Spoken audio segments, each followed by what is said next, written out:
Morning বন্ধুরা, কেমন আছো সবাই? আশা করি তোমরা সকলে খুব ভালো আছো। আর আমি তো অনেক বেশি ভালো আছি। আর তোমাদের কি পুজোর শপিং হয়ে গেছে? যদি হয়ে যায় তাহলে অবশ্যই কমেন্ট করে জানাবে।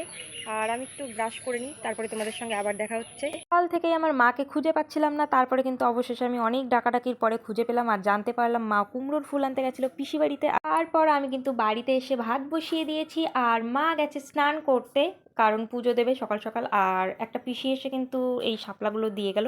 শাপলা খেতে কে কে পছন্দ করো অবশ্যই কমেন্ট করে জানিও। আর এদিকে আমার মায়ের কিন্তু সকাল সকাল স্নান করে পুজো দেওয়া হয়ে গেছে আর এখন আমাকে দিতে এসেছে প্রসাদ, তো আমি প্রসাদটা খেয়ে নিই। আর আমি লাড্ডু খেতে খুবই পছন্দ করি, তার জন্য মা একটু আমাকে বেশিই দিয়েছে। এখন বাজে রাত ৮টা আর দাদা নিয়ে এসছে ছোট্ট একটা কেক। দাদা আর বৌদির আজকে বিবাহবার্ষিকী, ৮ বছর পূর্ণ হলো। দেখতে দেখতে ৮ বছর হয়ে গেল। তো কদিন আগে মনে হচ্ছে বৌদি নতুন বউ হয়ে এসেছিল। আর দেখো দুটো সন্তান হয়ে গেছে, দুই ছেলে, আর দুইজনই কোলে বসে আছে। আর এই ভিডিওটা কিন্তু ৪-৫ দিন আগের আমি এডিট করে রেখেছিলাম, কিন্তু ভয়েস দেওয়া হয়েছিল না, তো আজকে ভয়েস দিয়ে পোস্ট করলাম। তোমাদের কেমন লাগলো অবশ্যই কমেন্ট করে জানিও। আর দেখাবে নতুন একটা ভিডিওতে, ততক্ষণের জন্য টাটা।